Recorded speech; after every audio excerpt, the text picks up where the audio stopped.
ఇప్పుడు ఈ దిగుతున్న బోట్లోనే మనం ఎక్కాలి. ఇది ఆగస్టు 5, 2025 స్వామివారి దర్శనం చేసుకొని దీనికి రావడం జరిగింది. ఎంత టైం పడుతుందో చూద్దాం. ఇలా పేర్లు పెట్టి పిలుస్తున్నారు. పిలిచిన పేరుతో ఎక్కాలి, ఒత్తిడి కాకుండా ఉండటం కోసం. బోట్ లోపలికి ఎక్కుతున్నాము.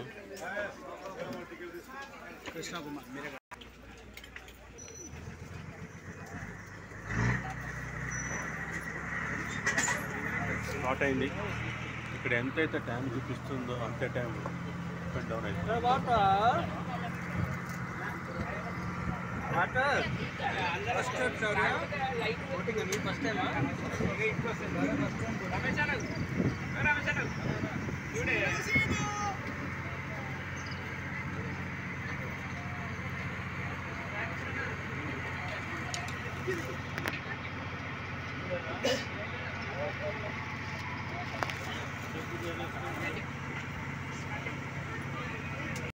ప్రతి ఒక్కళ్ళు వీడియోతో ఫోటోలతో నిండిపోయింది.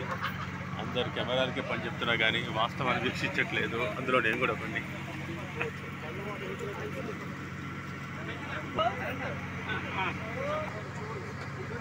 ఇది హైలైట్. ఈ సింబల్ 2 చేతులు కలిపి సింబల్ హైలైట్.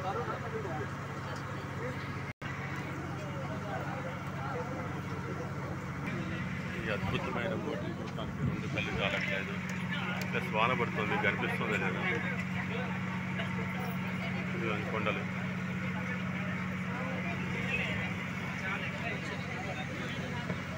ప్రతి ఒక్కళ్ళు కెమెరాతో ఫోటోలు తీయటమే కానీ వీడియోలు తీయటం కానీ.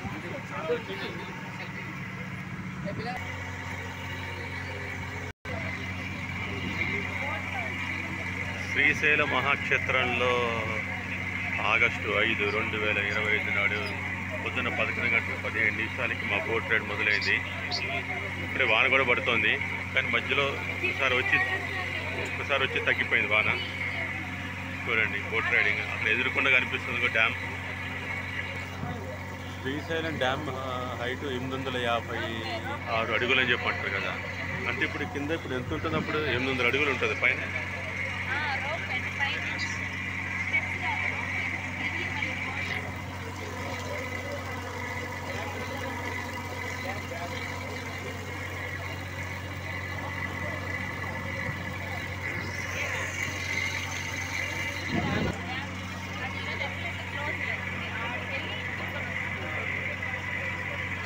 డ్యామ్ దగ్గరికి వచ్చాం. సడన్లో ఉన్నటువంటి వాన పడింది, కానీ తగ్గిపోయింది. వాన పడుతున్నప్పుడు భలే ఉంది, అది నేను తీయలేకపోయాను, కానీ చూడటానికి చాలా బాగుంది. డ్యామ్ దగ్గరికి వచ్చేసాం. ఈ అద్భుతాన్ని చూడటానికి కొండల మధ్యలోంచి ఈ కృష్ణానది అద్భుతం చూడటానికి 2 కళ్ళు సరిపోట్లా. ఈ మహాద్భుతాన్ని ఏదైనా సరే ప్రకృతిని మన కళ్ళతోటి చూడాలి, ఆస్వాదించాలి. అబ్బా చినుకులు పడుతున్నాయి, మళ్ళీ చినుకులు పడుతున్నాయి. డ్యామ్కి చాలా దూరంలోనే ఆపేశాడు, సుమారు 1 కిలోమీటర్ పైన ఉంటుంది. అక్కడే ఆపేసేది ఇక్కడ తిప్పేస్తున్నాడు కుడివైపుకి. వాన పెద్దదైంది, అద్భుతంగా ఉంది. ఈ మహాద్భుతం చూస్తుంటే నిజంగా మనసు పులకరించిపోతుంది. వాన జల్లు పెరిగింది, తడుస్తున్నారు అందరు, యువతలకు వచ్చేస్తున్నారు జల్లు పడుతుందని చెప్పి. ప్రతి ఒక్కళ్ళు మొత్తం చేతులతో ఫోన్లతోటి నిండిపోయిన అందరు చూడండి. ప్రతి ఒక్కళ్ళు ఫోటోలు వీడియోలు చూస్తున్నారు, అందులో నేను కూడా ఒకటి. వాన కడుస్తున్నారు, వాన పెద్దదైంది. మీకు వాన కనిపిస్తుందో లేదో కానీ వాన బాగా పడుతుంది.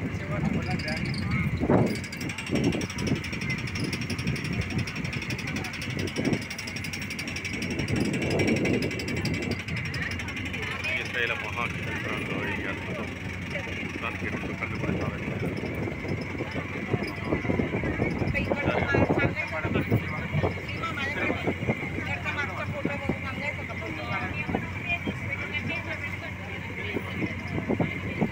అక్కడి నుంచి నీళ్ళు వస్తాయి.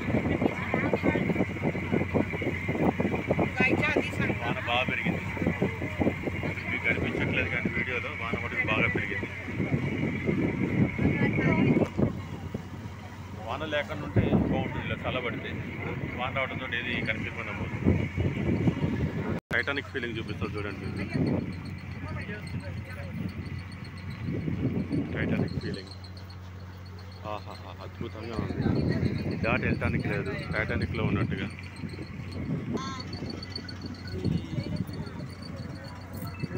చేశా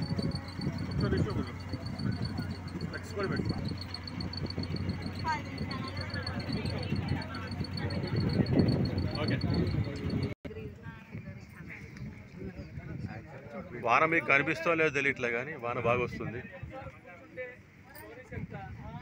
చెప్పండి. వాటర్ వచ్చి అటు సైడ్ నుంచి వస్తుంది. హిందీ మేడం, తెలుగు లాంగ్వేజ్ మీకు తెలుగు వస్తుందిగా. వాటర్ వచ్చి అటు సైడ్ నుంచి వస్తుంది. అది ఎక్కడి నుంచి వస్తుంది అంటే మహారాష్ట్ర మహాబలేశ్వరం జన్మస్థానం. అక్కడ నుంచి కర్ణాటక ఆల్మట్టి, బీచుపల్లి, నారాయణపూరు, తుంగభద్ర, దూరాల, నెక్స్ట్ శ్రీశైలం. ఈ గేట్లు ఓపెన్ చేస్తే నాగార్జున సాగర్ ఓపెన్ చేస్తే విజయవాడ ఓపెన్ చేస్తే సముద్రంలో కలుస్తుంది. సముద్రంలో ఎక్కడ కలుస్తుంది అంటే కృష్ణా డిస్టిక్ అని అంశదీవిలో ఒక బంగాళాఖాతంలో కలుస్తుంది. ఇదే డ్యామ్. ఈ డ్యామ్ ఒరిజినల్ నేమ్ వచ్చి మీలో ఎవరికైనా తెలుసా? ఎవరికి తెలియదు. శ్రీశైలం వచ్చాం కాబట్టి శ్రీశైలం డ్యామ్, లేదంటే శ్రీశైలం ప్రాజెక్ట్. ఈ రెండు పేర్లు కూడా తెలియదా? ఒరిజినల్ నేమ్ వచ్చి నీలం సంజీవరెడ్డి సాగర్. ఇది 1963లో నెహ్రూ గారు శంకుస్థాపన చేస్తే 83 నాటి కంప్లీట్ అయిందండి. 20 years పట్టింది. ఈ డ్యామ్ కట్టేటప్పుడు నీలం సంజీవరెడ్డి గారు మన సీఎంగా రాష్ట్రపతిగా చేశారు. ఆయన ఈ డ్యామ్ కట్టేటప్పుడు ఎంతో కృషి చేశారు కాబట్టి ఆయన చనిపోయిన తర్వాత ఆయన పేరు పెట్టారు.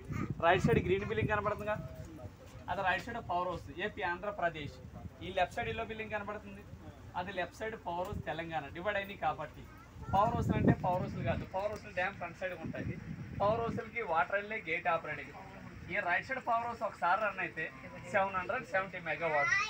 ఈ లెఫ్ట్ సైడ్ది వచ్చి 900. ఇంతకుముందు పవర్ ప్లాంట్లు కాలిపోయి గుర్తుందా లేదా? ఈ లెఫ్ట్ సైడ్ కానీ 9 నెంబర్స్ చనిపోతా. మనకి వాటర్ వచ్చే సైడ్ కానీ 16 కిలోమీటర్లు బయలుదేరితే అక్క మహాదేవి కేవ్స్ విన్నారు కదా, సుమారు 800 సంవత్సరాల పైబడి జరిగిన కథ అండి ఇది. అక్కడ 1,00,000 సంవత్సరాలు ఏర్పడ్డ కేవ్స్ ఒకటి ఉందండి పురాణం వస్తే చెప్పిన లెక్కల ప్రకారంగా. అక్క మహాదేవిది కర్ణాటక. మల్లికార్జున స్వామి ఒక స్వరూపాన్ని చూసి పెళ్ళంటూ చేసుకుంటే ఆ మల్లికార్జున స్వామిని పెళ్లి చేసుకోవాలని వీరశైలి మతస్థురాలు ఒంటి మీద నూలుపోగు లేకుండా ఇక్కడ మల్లికార్జున స్వామి దర్శనానికి వచ్చిందండి. ఆమె కొన్ని అననీయ కారణాల వల్ల వస్త్రాలు వదిలేయడం అనేది ఆమె తల ఎంటికలే వస్త్రాలుగా ఏర్పరచుకుంది. ఆమె పేరు మహాదేవి.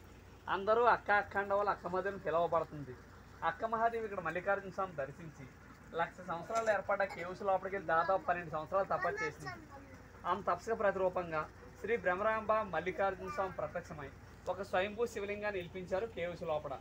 మన శ్రీశైలంలో ఉన్నది జ్యోతిర్లింగం అంటాం, అదేం స్వయంభూలింగం. మన శ్రీశైలంలో లింగానికి 1000 రూపాయలు పెట్టి అభిషేకాలు చేస్తుంటాం, లేదంటే పూజారులు చేస్తారు.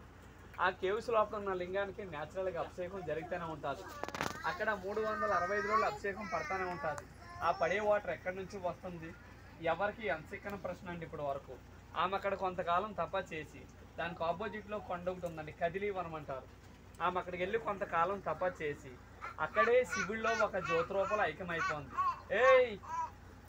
మీరందరూ ఇక్కడ స్వామివారి దర్శనానికి వెళ్ళారు కదా, ఇంతకుముందు కానీ ఈ రోజు కానీ మీలో శ్రీశైలం లింగం తాకిన వాళ్ళు ఎవరైనా ఉన్నారా? లింగం తాకడానికి వెళ్ళిన వారికైతేనే గర్భగుడిలో విగ్రహాలు కనబడతాయి. దూరం దర్శనం అనేటప్పుడు గుమ్మాలు ముందు నుంచి చూస్తుంటాం. మీరు గర్భగుడిలోకి వెళ్ళేటప్పుడు ఫస్ట్ దూరం దాటిన లెఫ్ట్ సైడ్లో బ్లాక్ విగ్రహం ఉంటుంది, గమనించారు కదా, ఆమె అక్కమాదేవి.